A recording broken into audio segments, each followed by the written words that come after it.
Joe, you've named your 11. Jason Roy misses out. Can you just talk us through the thinking and how difficult a decision that was for you? Yeah, it's always tough to leave guys out, but Stokesy obviously picked up a shoulder injury in the last game and won't be able to bowl the overs you'd normally expect him to, and with that we've had to change the balance of the side, and Jason's the unfortunate one to miss out. Where does it leave his Test career? In what respect? Jason Roy's, I mean, it's an experiment that's been tested, tried in this series, isn't it? Do you think it could work in the future, or could this be it? Jason's, he's had an opportunity to come in and play Test cricket, get a feel for it, and it's not quite gone how he would have liked, but I'm sure he'll go away, work extremely hard and come back again. And that's what you expect of guys when they get left out, and I'm sure he'll have that attitude and want to try and prove a point and get himself back into the side. Have you spoken to him personally about it?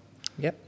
When you leave someone out, you obviously have those conversations, and he's very, very aware of where he's at and what he needs to do to get himself in the best place to perform in Test cricket. And in terms of Ben Stokes, he's able to bowl, but not the amount you would hope. Is that the situation? I think it'd be a risk to take him into the game as a fourth seamer, if you like. He might be able to bowl a couple of overs here and there, but he's obviously, his batting is, as this series has shown, is a massive part of our side, and rightly deserves to be in the team as just a batter and as a top four batter. So he will, I'm sure, want to find different ways of getting himself into the game, even if it's not with the ball. In terms of this Test, the Ashes have gone, but the series is still alive. What does it mean to you and the team to win this? Yeah, I mean, it's bitterly disappointing to not got the Ashes back, but we haven't lost anything yet. We've got to make sure that we square the series up. And there's the Test Championship points to play for as well, which down the line could make a huge difference. So there's plenty to play for. Guys are fully aware of that, and very determined to make sure that we finish the series 2-all. Inevitably, when you lose an Ashes series, the spotlight comes on you and your captaincy. How have you dealt with that this week? Yeah, as I said, we've not lost anything yet. Of course, we're disappointed not to win them back, but fully focused on making sure we do everything we can to finish the series 2-all. In terms of my own captaincy, I know the direction I want to take this team in forward, and it's about starting that now and not after this series, trying to make sure that we use this as a stepping stone, win this game, and then have a really strong winter and move forward as a group. Do you feel the captaincy does affect your batting? No, I mean, it's been a tough year for batting. It's been tough on both sides. I think, of course, not performed how I would have liked, but that's part and parcel of Test cricket. You've got to keep trying to find ways of counteracting difficult passages of play and good bowling, and I'll continue to keep working hard at that and trying to improve my game. Joe, it's been a long summer. I was standing here at the Oval actually thinking back to when we were here with all the World Cup celebrations. That's always going to be part of this year of English cricket history. I wonder if you think almost whatever happens this week, do you think this deserves to be seen as a successful year for English cricket? Absolutely. To win the first 50 over World Cup is a huge achievement for English cricket. So absolutely should be seen as a successful year. But we've got a chance to level this series and make it slightly better than it looks right now. So that's the full focus of the group, and we just got to make sure that we win this game. And in terms of captaincy, I guess it's quite easy if you're a captain and you can just make sure that Steve Smith's got his bat and and he's averaging 134. I mean, you can be. I guess I sometimes think you could be a good captain even if the team's struggling. Do you think that actually, when you look at the captaincy, you feel positive about the way you've gone about it, even if results haven't gone your way? Yeah, I've thrown everything into it. Absolutely, given everything can, and sometimes you get outplayed. Sometimes you come across someone who's in the form of his life and playing some very good cricket. We've had some challenges throughout the summer. We've had quite a few injuries. Weather's intervened in certain parts of games, which has hindered us slightly, and the series could have looked slightly different, but they're all ifs and buts, and we're a side that don't like to use excuses, and you have to give credit to Australia as well. They've taken the chances when they've come, and they've had guys that have really stepped up in these conditions. So We've got to learn. We've got to learn fast. But as I say, it's got clear direction of how I want to take this team forward. So, fully focused on doing just that. Just finally from me, do you think there can be guys in this 11 in this Test match who are playing certainly for their winter or maybe even their longer-term Test future for England? Are they playing for their winter, I guess, but also for a longer-term Test future? You're playing for your country, and that's the fundamentals of it. Got some very passionate guys that are very proud to represent England. However you motivate yourself, whether it's getting yourself on a winter tour, trying to get yourself a Test 100, 5 for, doing everything you can for the guys around you. However, whatever it is that best motivates individuals, I think it's really important that they harness that this week and take it forward.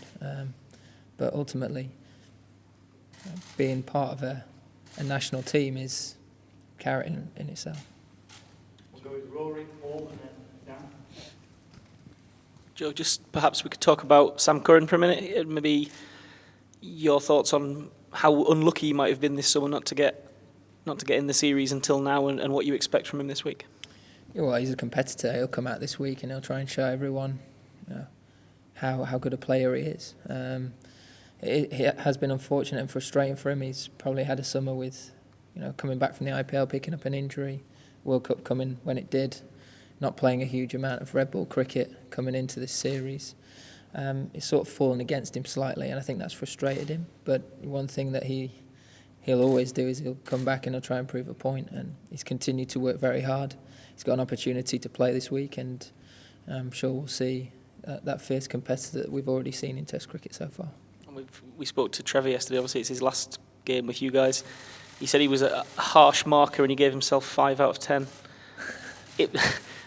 Your thoughts on Trevor? Would you give him a slightly higher mark than that? I'd give him a slightly higher mark than that. I think that sums him up, really. Quite a modest bloke that sort of wants to slip under the radar, doesn't like any fuss or attention, and tries to put it back on the players. I think what he's done for this, for all teams, he's been a part of some very special wins in Test match cricket, some series home and away, which he should be extremely proud of as a coach. And then the way he's obviously transformed white ball cricket and been a part of that journey is incredible, really. He's really rejuvenated how we look at cricket, the white ball game in this country, and laid some really solid foundations for us to kick on and develop. So he's been massive for. He's had a massive influence in his tenure here, and he'll be sorely missed by all of the players that have had a chance to work with him. So that's a 6. You can mark it however you want.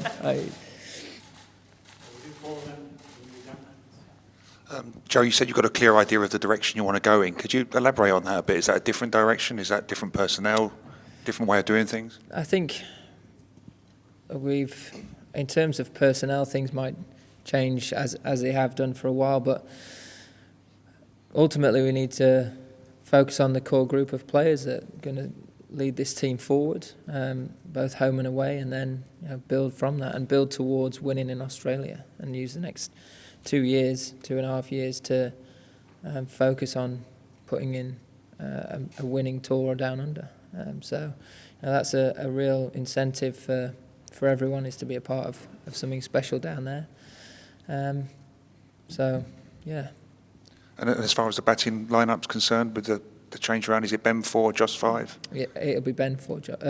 Johnny is going to bat at 5 and Joss at 6. Joss at 6. So you caught me off guard there. So I knew what it was, just in my mind. John, go on, then we'll do that. Would you like to see the new coach appointed from within the current setup, or is it time to go look outside? These are all questions for Ashley. He's made it very clear he'll make his decision at the end of this summer. So I think we're blessed with some wonderful coaches from within. They're all decisions and things that won't affect my focus this week.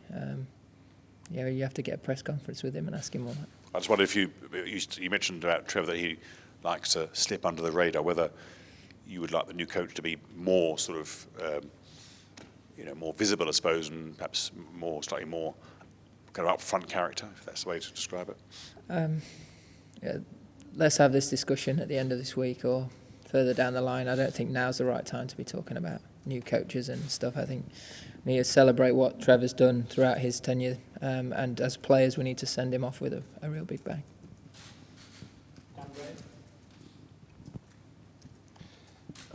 Joe, just one about pitches. Both Trevor and Jimmy Anderson have spoken about wanting to see a bit more green grass on the pitches than you have at this series. You've been out there in the middle, and it's been a pretty hard series for batsmen all round. Would you like to have seen more green grass on the pitches, or how do you view that? And I guess England playing Test cricket at home generally in the pitches. It's not been pleasant to bat on. Of course, you come to England, you expect the ball to move around, you expect it to swing, to seam. I think it has done that this summer, and you can look at surfaces, and it's been a very strenuous season for all ground staff as well. And with the amount of cricket, the volume of cricket, World Cup cricket, stuff that they have to do around county cricket as well. It's not always as straightforward as we'll produce this perfect wicket for Test cricket in this country, and you can look at that, but ultimately, whatever you play on, you've got to win on, and that's the fundamentals of it. It doesn't matter what surface you're on. You've got to find a way to win the game. You just talked about the motivation of earning points in the World Test Championship. If you win this game, you'll get 24 points. But if it's a 2-test series, you'd get 60 points. What do you think about that? Yeah, it's interesting. You'll see throughout. I think there'll be different series that come around. So Sri Lanka's think worth 60 points for a 2-match series, where this one's worth a lot less. It is what it is. You've got to, every point will count at some point. The more games you win, the more likely you are to get to that final. So it's just not a bit strange that some Test matches mean more than others points-wise. Yeah, I think it like anything, when it's something new, they'll have some kinks in it that need ironing out along the way. But I think it's great to have an incentive behind every Test match and for every game to mean something. So although it might seem like it's not the perfect model right now, it's certainly better in many ways. So. Joe, you opened the batting in Test cricket at times. Is this the era, the toughest era to be a Test opener? Just when you look around the world during your time with the new ball attacks that are going on. If you ask me, I'd say so. I mean, I've not actually opened out there, but on a odd occasion I've been out pretty early on, and it's been tough. You're looking at someone like David Warner's record everywhere else around the world's pretty strong, and this series has found it tough. It's hard work, and I think you look at someone like Rory and the way he's played. I think that shows where his game's at, and how mentally strong he is, and that he's got what it takes to perform in Test match cricket. So I'd say in difficult circumstances, difficult conditions, you learn a lot about certain players, and I think a number of our guys have stood up to that throughout this series anyway, and some real positives from that. But I'm sure if you ask a lot of previous openers, they'll probably say I'm talking rubbish, but I think this era is particularly difficult, especially in England, to open the batting. Just wondered if there's any fresh inspiration on how to get Steve Smith out, and whether you could maybe sum up the enormity of his achievements this series so far. Yeah, we'll keep looking at different ways for sure. Try different things. He's played extremely well.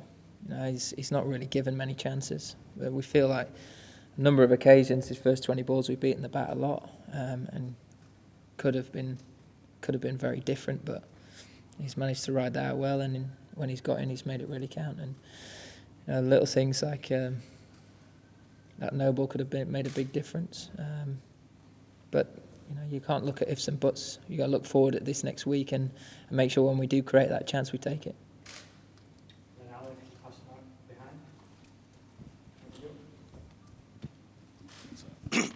Joe, you talked about balancing batting and the captaincy, and also your blueprint for sort of going forward. Do you see yourself batting at number 3, sticking in that position? I am going to this week, so And beyond this week? we'll see.